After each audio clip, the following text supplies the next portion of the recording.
Good morning, good afternoon, everyone. I am Jessica Bell-Rohr, the Communications and Marketing Strategist here at HathiTrust, and I'm very excited to welcome you to our third day of Community Week. I'm here with Dr. Victoria Elmwood from Tulane University, and she is going to give us a very, very in-depth, deep, dark look into some of the pieces of the HathiTrust collection. But first, a little housekeeping.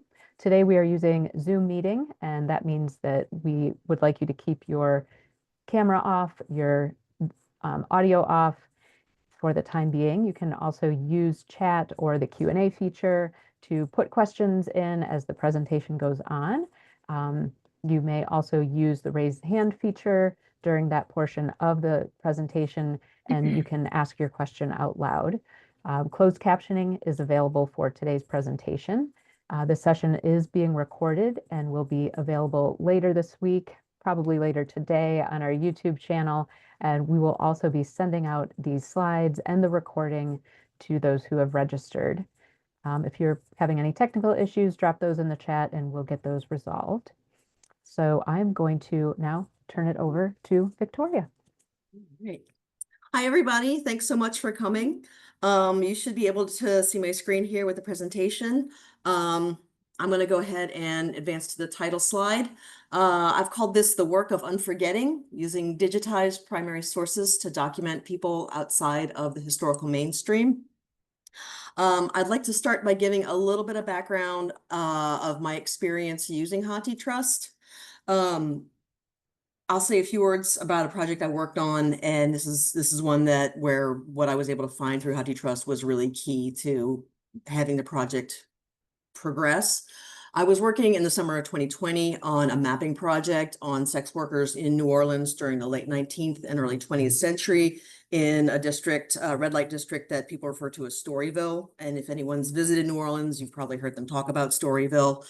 I had applied for a sabbatical, a 6-week sabbatical to work on kind of a story map, telling a narrative about the realities of the people who lived and worked in this area, focusing mostly on the women. I know a lot of people talk about Storyville in relation to jazz and jazz culture, but particularly the lives of the women is something that hasn't had as much attention.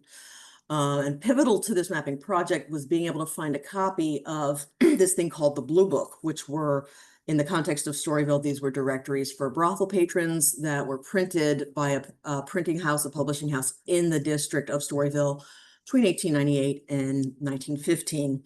And I wrote the proposal for the research before COVID happened. And so when I began the research, this was May, June of 2020. And so if you imagine, go back to that time in your mind, pretty much everything except for grocery stores is going to be closed. So there was no way that I was going to be able to go to a local archive that I knew had the largest collection of Storyville Blue Books in the world. Since then, that particular archive, Historic New Orleans Collection, has digitized some of its holdings, a very limited amount of its holdings, but it does sort of doesn't do a lot to make those Blue Books public. I think you still have to go into the archive, and it's open to the public, but you actually have to go in there to look at them in any depth. So what I said was, oh, geez, well, maybe HathiTrust has something. And lo and behold, it took me a little bit of finding, but I was able to find 2 copies that had been digitized from Duke University that allowed me crucial access to some of the information that I needed in order to be able to tell the story of Storyville and the women who worked there. So this is kind of a sort of my big introduction to the utility of HathiTrust and the value of the things that are in there. And I think probably what's harder than going into HathiTrust and looking for something that you already know exists is going to HathiTrust and just looking around to see what's out there. So one thing that I'll talk about in this particular presentation is how to do that in a methodical way that's effective, that saves you time and gives you and maximizes your ability to kind of go in there and look at what's there. So on the right side of this slide, you will see a page from one of the Blue Books. It is historically quite rich, fascinating, and revealing for a number of reasons. And this is just one example of the wide range of items that are available through HathiTrust. It can be challenging to search, even if it is a known item, as it was for me with the blue books, just because there is so much in there. I will say that the filters that you're able to use for search results are not going to be as granular as what you might be used to if you've been using Primo or EBSCO Discovery Search Layer, those things like that. You do have filters, they're just a little bit broader than you're probably what you're used to. And we don't have the nice bells and whistles that we do in subscription databases that do the work of giving suggestions or pointing you to related work. So just knowing what tools are available to you to find your way through this giant stack of things is going to be helpful. So I'll do a little bit of this presentation is going to cover some search tips to help you be a little bit more efficient and save your energy for looking through the items rather than just having to find them.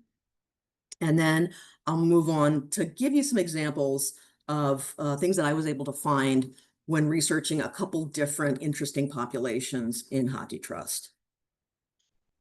So what we're looking at now on this slide is the advanced search interface that you can go to from the landing page of HathiTrust, the landing search page.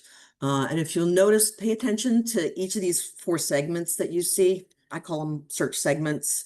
And notice that there are actually 2 drop-down menus for each segment. So the first one, I think it is, I'm not sure what it's set to by default. I think it's set to all fields by default. And then you've got a couple different, different ways to search. If it's something whose author you know the name of, you can use that. But in a lot of cases, if it's not a known item that you're looking for, you'll want to use either all fields or full text in all fields, one of those 2 settings. The second drop down sort of specifies how you want the engine to process the words. Like, do you want them to find any of a set of words, an exact phrase, or all of a set of words? And then you've got your radio buttons, which will allow you to use Booleans to combine the searches, each search segment together into a formal search query. I also recommend checking the always use the full text box down here at the bottom below the search segments. That is going to allow you to create collections, which are essentially folders for your results. And then the full view only is a setting that I like to check only because it reduces the number of results that I get. It leaves out the items that I'm not going to be able to look at digitally due to copyright restrictions. If you would like to see that material, though, feel free to leave the full view only unchecked and just know that you're not going to be able to look at all of the results that you pull back in a search.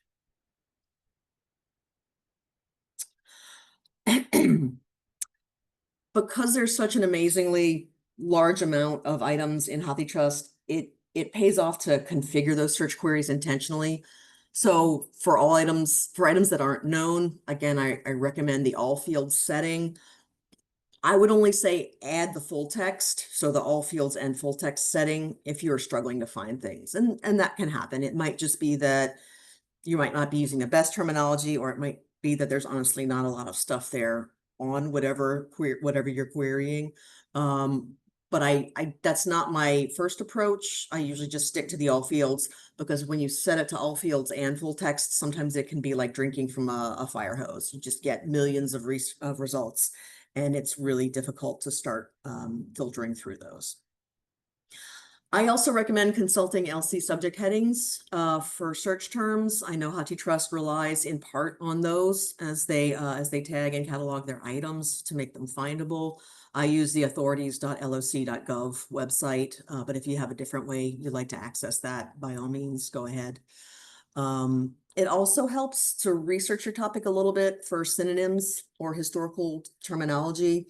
I'll give an example going back to my Storyville project, where I was doing a little bit of research on how prostitution was discussed during the 19th century, and was surprised to find that prostitutes were sometimes politely referred to in newspaper articles as nymphs, and also that phrases like disorderly house or bawdy house or house of assignation, those terms were often used to sort of covertly or again politely refer to brothels.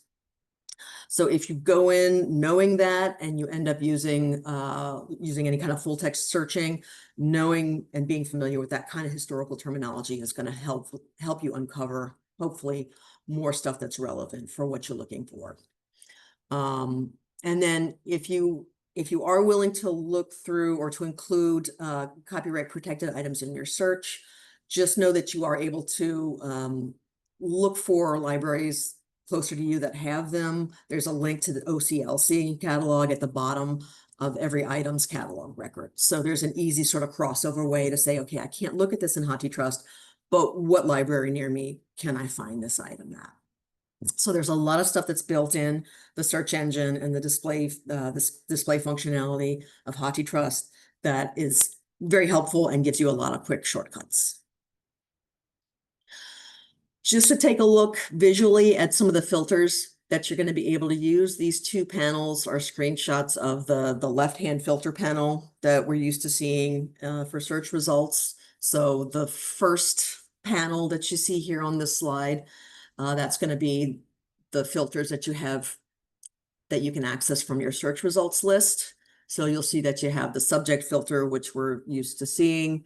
Again, like I said, we'll see some large, broad geographical filters. We might see a type of publication filter. Medicine and literature or English literature or American literature, this is about as granular as those filters get. So just bear in mind that you won't necessarily have that kind of surgical ability that you do with something like, Pay Database or Primo or something like that. I've also found the data publication is pretty handy. A lot of times people who are using HathiTrust are doing historical research. So if you have an idea of a specific historical period, as well as a geographical area, then you can do a pretty good, pretty quick filtering of more general results to get only a list of things that apply to your time and place. Looking next at the panel to the left of an in-item view. So if you say, oh, this is an interesting thing, the Medico-Chirurgical Review from 1837 to 1836 to 1837, sorry. You also have some really super useful functions that you can avail yourself of here. I think my favorite is the search in this text function. And this is where knowing the period terminology of something is really going to come in handy. You can look through, say, this particular issue of the Medico-Chirurgical Review to see if there's where the occurrences of a certain term happen. So it saves you a lot of the really brain-breaking work of scrolling through potentially like a 600-page document. So the search in this text function is absolutely something to take advantage of. I also like the jump to section. So if you've ever been in Google Books and you are scrolling and you keep on having to wait for pages to load, kind of the same thing applies to HathiTrust. Your computer and your servers and everything, it's going to take a while for you to load these files. So if you want to avoid scrolling through hundreds of pages of stuff, you can say jump to a section. Normally, the items that I've looked at, their sections aren't sort of labeled very clearly, so it's not really going to give you the ability to skip from the introduction to the conclusion, but it is going to give you a way at least to skip from page 10 to page 100 so that you're not having to scroll all the way through that, which is again another really useful time saver. I also really like the text only view. That's fantastically useful if you are doing text analysis projects. If you decide to use it, bear in mind that it is going to take a little while for you to get that sort of text only view. So you might want to take a bathroom break and come back if it's a particularly large document that you're extracting the text from. I will note that you do have to do a good bit of data cleaning, but it still puts you light years ahead in the game. So it's a very handy tool.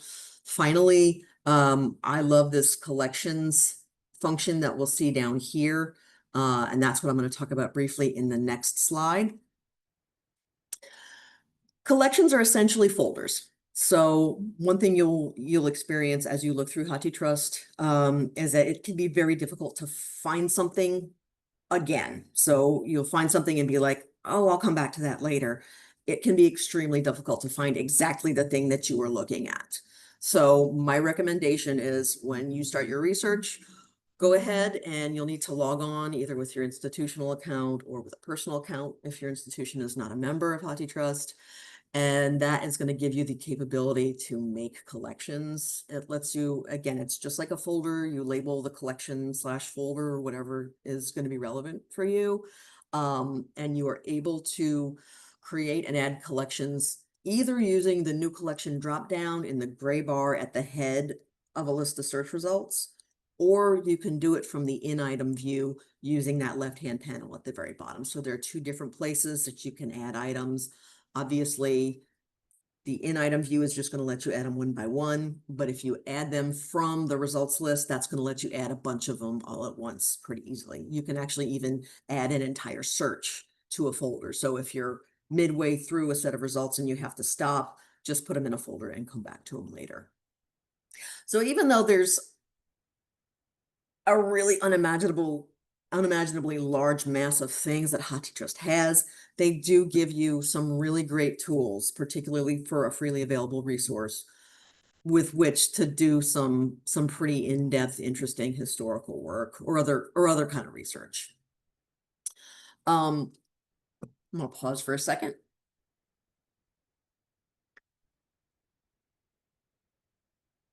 So bearing in mind with all these tips, which I kind of developed as a result of going through the motions of searching for some hypothetical records or documents about a few different groups, which we'll see more about here. I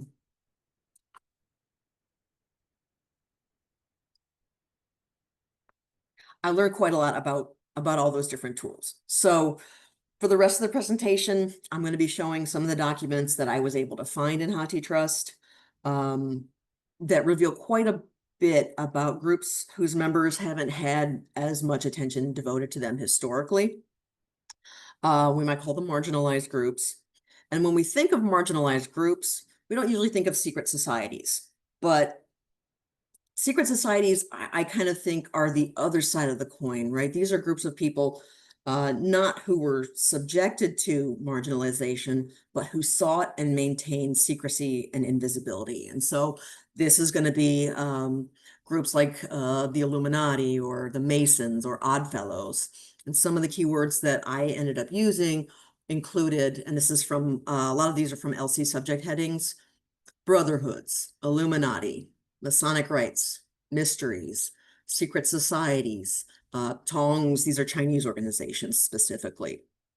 And when you do searches for those kinds of things, just to give you an example of the profile of results that you'll get, it'll include things such as academic or historical studies of those groups. You might even find college organization guides, so like fraternities and things like that. I was hoping I would find Yale's Skull and Bones gang, but or organization, but I didn't have time to look specifically for that. That would be an interesting thing to try and look up. You might find congressional reports about organizations or secret fraternities or brotherhoods. You might find directories and bibliographies, labor union guides. Again, these are sort of anyone who's got like a lodge or a hall, and sometimes it's just a mutual aid group. That kind of stuff will be included in your results. You might even find minutes from local orders meetings or religious commentary and polemic sort of against secret societies, because these are all organizations that sort of trouble the primacy of the church and its social power. Just to give you an example of some of the things that I was able to find, I was able to find, interestingly enough, for groups like the Oddfellows and the Masons, I was able to find handbooks that detailed initiation ceremonies, which are sort of supposed to be secret. So it was kind of nice to look in and feel like I was getting some privy information that only members were supposed to know.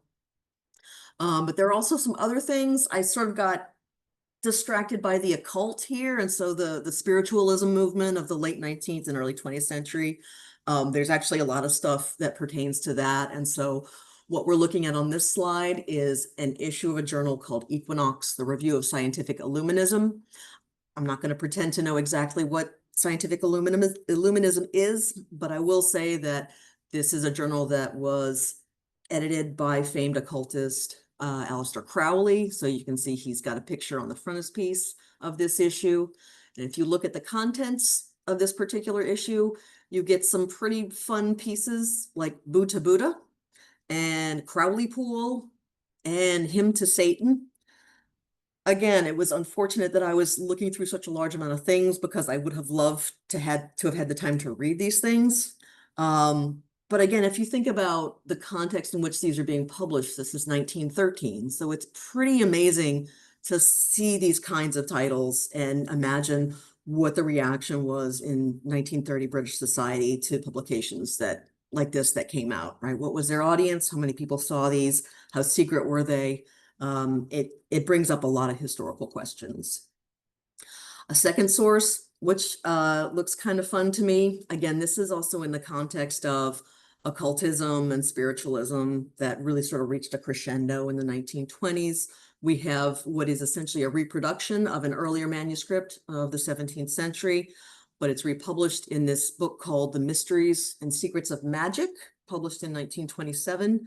So it's really fascinating to see that people in sort of the late modern period are looking to make ties to early modern approaches to occultism and to see that they're building an awareness of study of the occult as a historical phenomenon.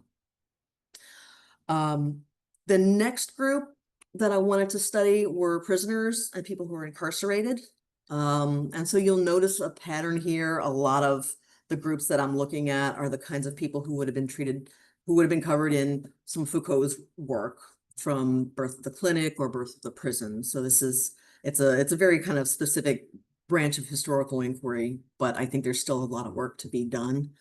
So some of the keywords that I ended up using, and I think in some cases I did use the all fields and full text approach to composing the search query, used very modern terms like correctional facilities and penitentiaries and prisons, but I also use terms like dungeons and jails and workhouses and work farms.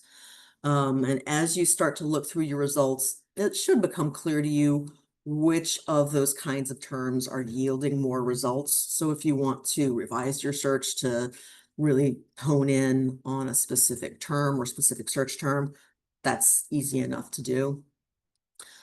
The kinds of results I was getting here included abstracts and bibliographies, conference reports, GovDocs, gray literature, journals, and then sort of professional literature about criminal justice at both the local and up to the international levels. Something interesting to note too here is that a lot of these items, particularly if they're reports or gray literature, will contain data sets of one kind or another.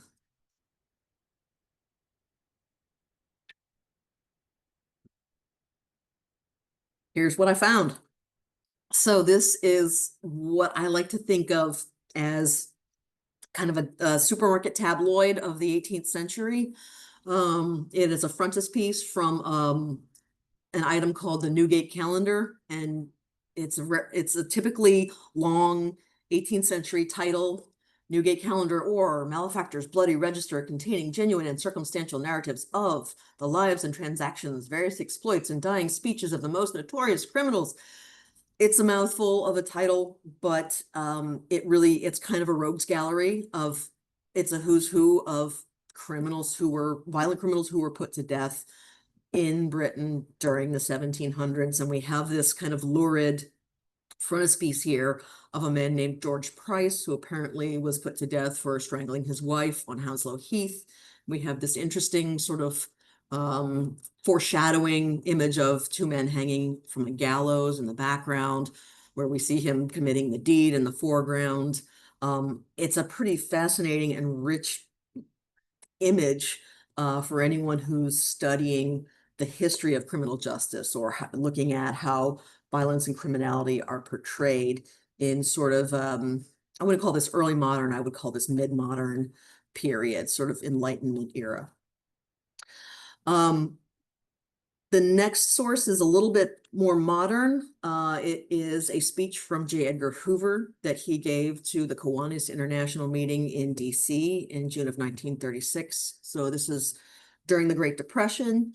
And I apologize for hitting you guys with a big wall full of text. That's what we're told we should never do in a PowerPoint. However, if you'll bear with me to give you the gist of what's going on here, I'll direct you to the bottom here where Hoover says, "Do you take it for granted that every prison should be a country club with a radio in every room, or that the function of a prison is not only to rehabilitate, but also to exact the prisoner's debt to society?" So here we get a look at sort of the public discourse about crime and punishment. We get a good dose of Hoover's attitude towards criminal justice and what his approach was. Obviously, he was someone who wanted to lock them up and throw away the key. So even just looking at that one sentence here, we have a document that is really rich in terms of what it shows us about late modern attitudes towards criminality and towards rehabilitation and punishment and all those kinds of things. Again, these are just two documents. It was really hard for me to single out the most interesting things because all the things that I was seeing were really fascinating. And I think one of the challenges that I should note here is that we've got a lot of gray literature, a lot of gov docs that look about as dull as dishwater on the surface of them. Their covers are very plain. The thumbnail is not particularly appealing.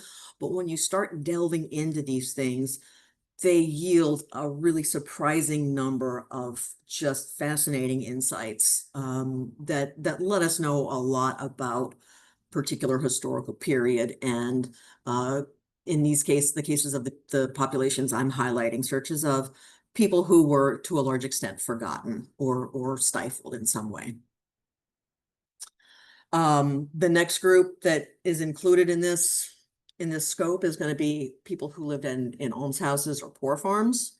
If you've ever heard the expression sending someone to the poorhouse, right? So for example, I had a sick dog about 3 weeks ago and I had to take him to the emergency vet. I got sent to the poorhouse on that. So I never realized that there were actual real poorhouses and that before we had the contemporary system, Social Security, or so the social net that we recognize now, these were the places where people who were out on the streets, these were the places that they had to go for help.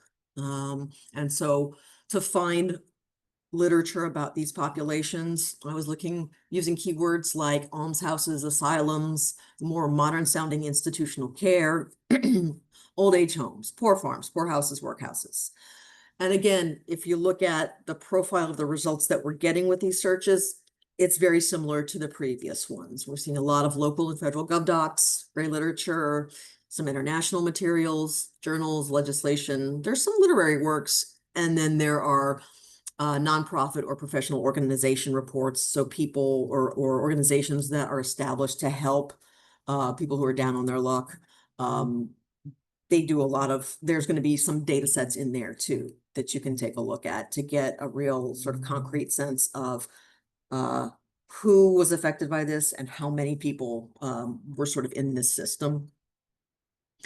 Sources that I found, these were probably some of the most fascinating sources out of this whole inquiry that I was doing. This one is a book, I think it's in a monograph form. It's called Classification and Reports of Private Associations and Institutions made to the Board of Administration. So this is all the homes in Kansas that were established, whether it was by the church or whether by a private nonprofit organization or a state organization or state institution to care for people who didn't have any money and couldn't care for themselves.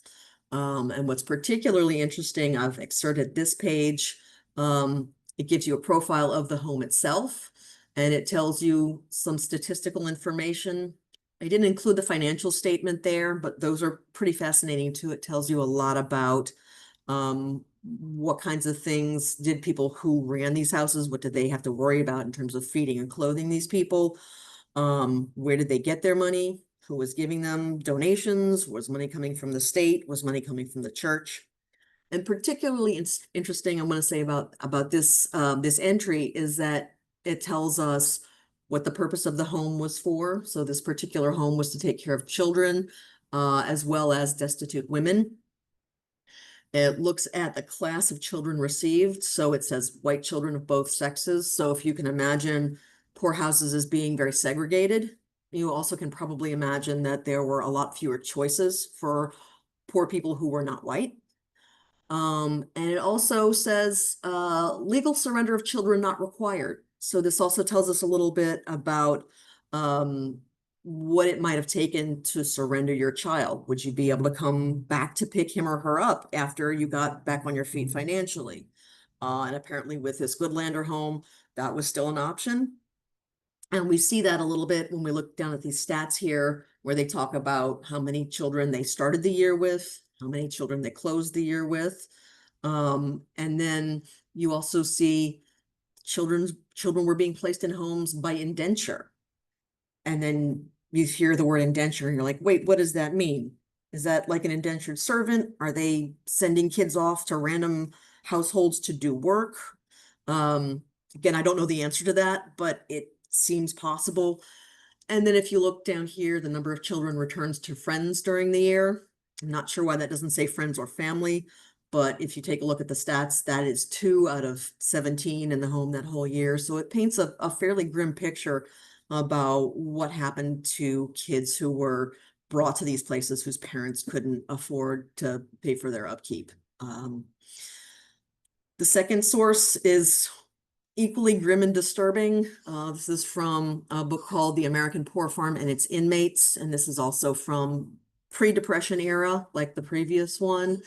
It's a really kind of disturbing focalization of poorhouse inhabitants, and it's perhaps sadly not surprising that poverty is aligned or connected to psychological disorder or intellectual disability. And so it gives you a sense of just how dehumanized these people were. And it also kind of gives you an understanding of how important and crucial the work that the disability rights movement has done in order to make people who might have intellectual disabilities or psychological disabilities, to humanize them and have them be treated as human beings and not things. Interestingly enough, we also have segregation here, or ideas about racism here in the bottom picture where it says a feeble-minded white pauper and her black child. So there's again that sort of not so nice implication that these two things are that race mixing is linked to some kind of insufficiency. So it's interesting to see the ways in which these documents uphold sort of the views of the time. Our next population, that's, again, this is sort of my old stomping grounds, gives a look at some of the documents regarding prostitution that we have in HathiTrust. Some of the terms I use here, again, this is not exhaustive, but keywords like bawdy house, bordello, brothel, demimonde, disorderly house, house of assignation, streetwalker, prostitute.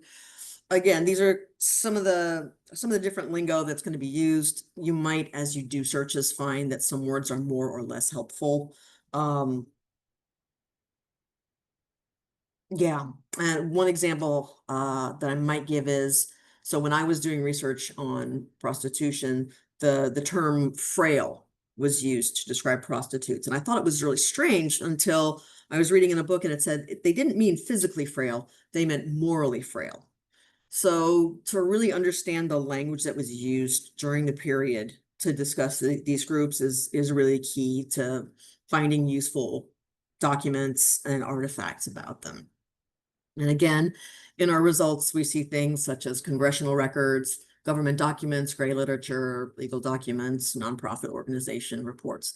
Again, these are not always the kinds of most exciting things on surface, on the face of themselves to look through, but once you start digging, you really are finding just a treasure trove of information about how these people lived and how they were treated. for better and for worse. And here again, you're going to see sources that contain data sets, and I'll show you that in just a second. I'm only going to look at one source for this particular group of people because it just had so much interesting stuff in it. Again, I apologize for the wall of text on this slide. This is from an item called the Misdemeanors Division of the Philadelphia Municipal Court. And so in this particular excerpt, you get a sense they're reporting on basically what trial what court cases were like for women who were arrested for disorderly behavior in public or street walking or things like that. And so I think one thing it's important to focus in on is that it says rarely is defendant represented by counsel. And when not represented, she frequently is questioned by the judge if she does not elect to testify. And so the idea of having Miranda rights or the idea of even having, due process is something that's kind of denied to these women. And as you'll see here, there's a case of an African-American woman who was arrested by a vice cop who accused her of propositioning him. She denied that she solicited the offer or offered to commit prostitution, but did admit that she resisted arrest. And so we have an interesting case here where she's like, yeah, I resisted arrest, but I didn't try to solicit him. And then, of course, they note that her social history sheet showed no previous record, and her medical examination showed her to be negative. So these are two things that would make you think, maybe the judge is inclined to be a little bit more lenient, maybe give her a little bit more credence. But then we see that she was convicted and given a sentence of 18 months in the House of Correction. So it gives us a picture of just how easy it is to go to jail during this period. There's a pretty, one might call a miscarriage of justice in how these women are treated in the courtroom. This is from the same document, from the same book. And this is kind of an example of a data set, or what I would call a data set. So we have in table 17, this is a study of social histories of 50 women placed upon probation during the first 6 months of 1920. So it's kind of doing sort of a cross-sectional analysis of what the characteristics are of this group. And it is interesting, the characteristics that they are focusing on. So they're focusing on color. They're focusing on nationality in some fairly distinct groups. They're also looking at age. And it's interesting to see what the data says about the age of most of the women who are arrested for this. And it also gives you an idea of what these offenses were. Incorrigibility, I think, is probably the most interesting one for me because it's entirely unclear what that means.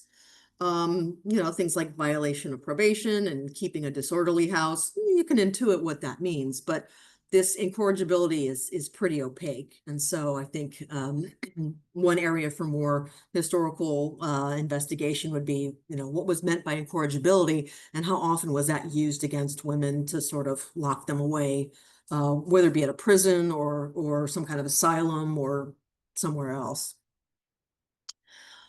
Okay.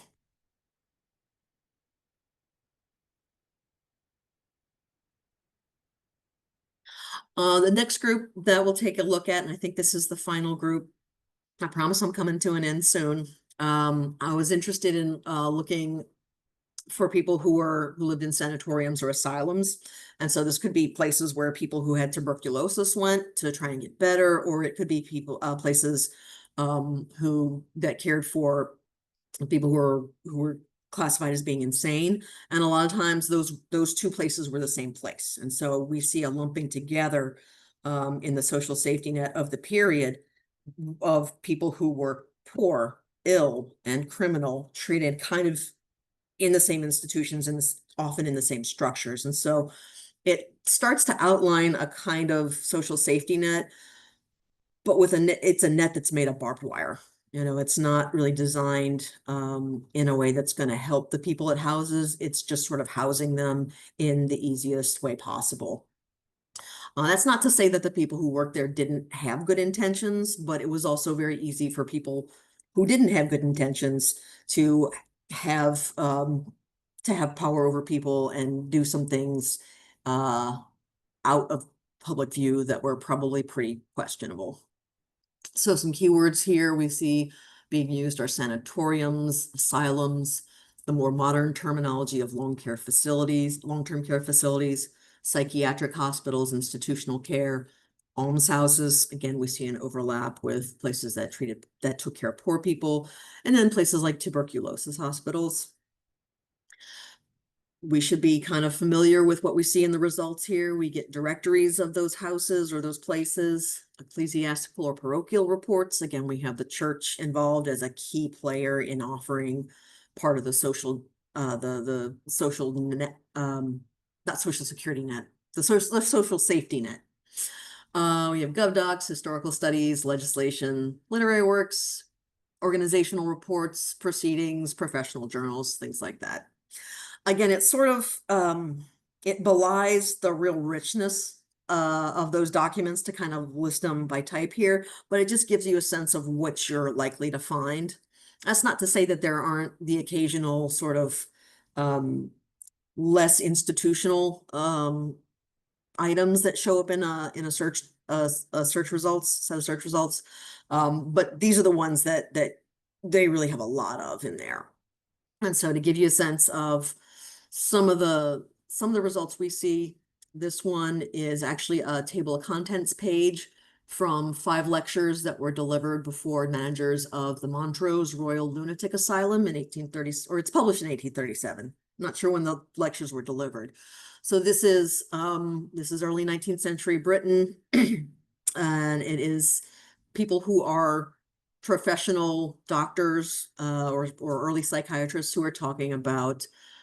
Here on this page, it's what asylums were. So this is someone who's basically saying, look how far we've come. This is what asylums were.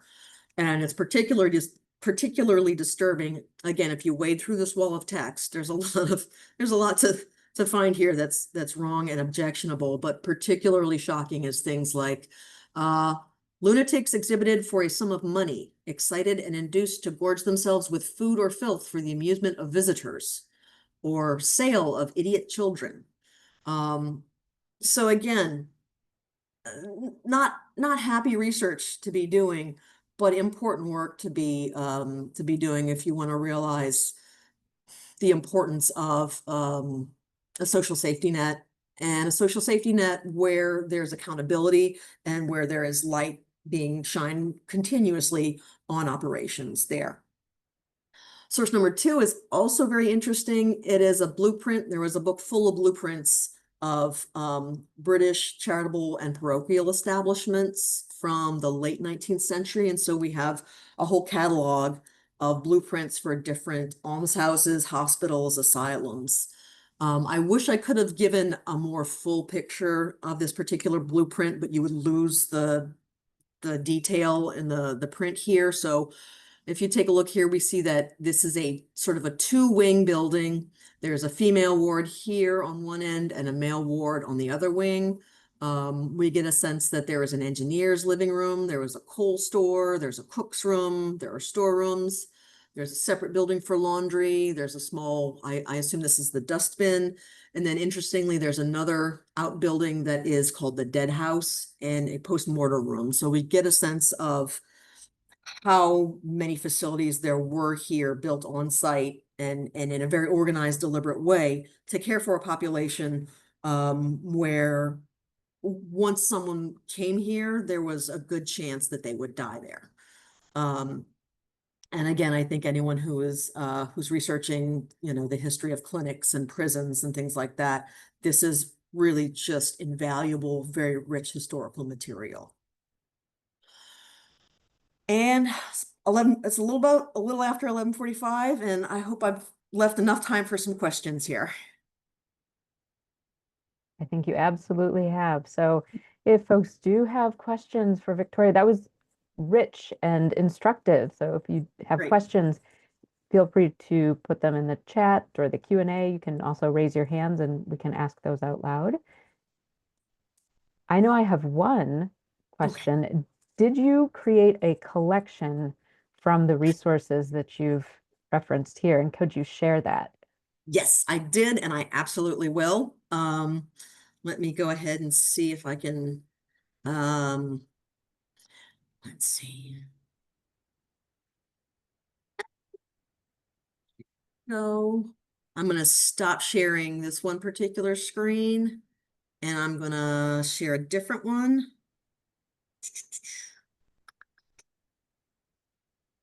This. All right. Is everyone seeing that? Yeah, All right. So I've got the HathiTrust Community Week 2025 collection. I will go ahead and publicize that. yeah, it's great if you want to. We can keep being instructive here. If you you can share that collection.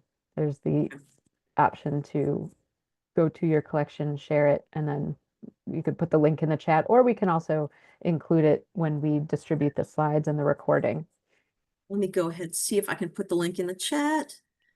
And I apologize. I'm terrible at monitoring chat, so I'm seeing that there are a bunch of comments here that There's a lot of comments. I think a lot of folks have responded well to your instruction on really detailed search findings and strategies. So I think between you and others here, we would be happy to entertain other questions about that.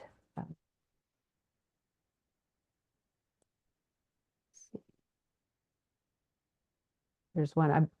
Marie says, I'm looking forward to the time that we can use software to take a PDF of a table from a book page and have it transformed into an Excel file. There are products now, but none really work that well yet, as far yeah, as I know. yeah. Maybe the utopia that AI is going to bring us into will actually do some of that work. Yeah.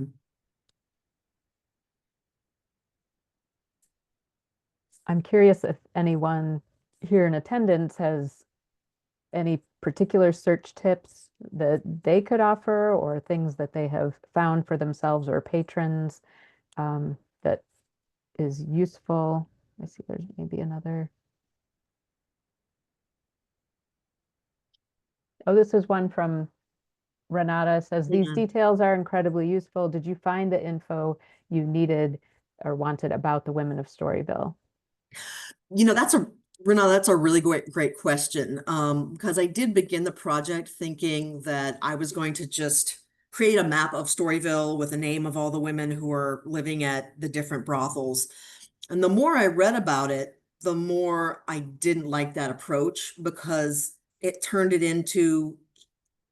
just continued the directory. Um, and so I actually being able to look at the blue books was crucial because at first I thought they were going to be pivotal. And then I looked at them and I said, you know what? This doesn't tell me anything about these women. It tells me their name. It gives me a racial classification and it gives me an address, but that's it. And so it actually was transformative because it sent me to the newspaper and it sent me to the couple good monographs, historical monographs about Storyville, where some really important pioneering researchers are doing the work of looking at newspapers on a date-to-date basis and looking at court cases. And so it was a good springboard, but it sent me to other places to look for more qualitative information about these women's lives. So I guess I did find the information, but it wasn't where I thought it would be, if that makes sense.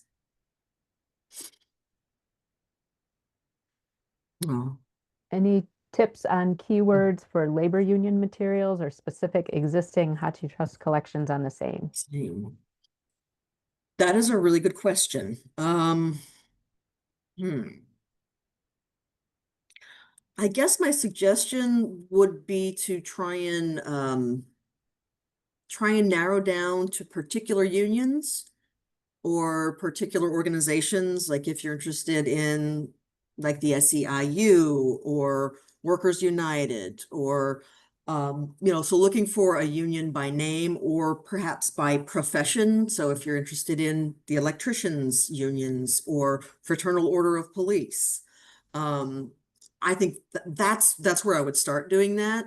And then looking through the catalog entries and seeing what language was used that might sort of unlock more relevant documents. Does that make sense?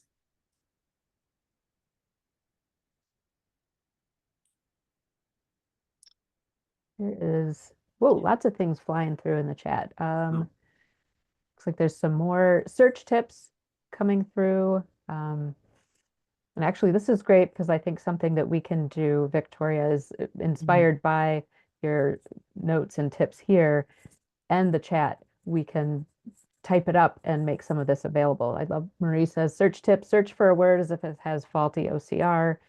For example, if searching for the word bicycle, substitute the letter O for the letter C and note how many more instances show up, or Yeah. D, or if it's a C. Okay. I, I think if you want to look for kind of common misrecognitions of, OCR misrecognitions of text, I've noticed that the Library of Congress's Chronicling America, the newspaper scans. It's a great project, but there are a lot of misrecognized characters that the OCR technology has, and so that's it. To try and look for which ones happen a lot. That's another place where you might kind of try and see that misrecognition in action. But yeah, that's still going to be something to factor in when you do your searching. Yeah, thank you, Marie.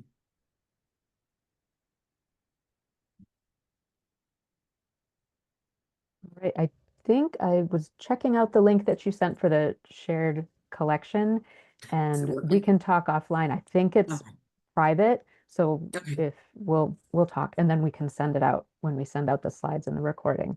So perfect, excellent. fantastic. Great. Thank you for checking, Jessica. All right.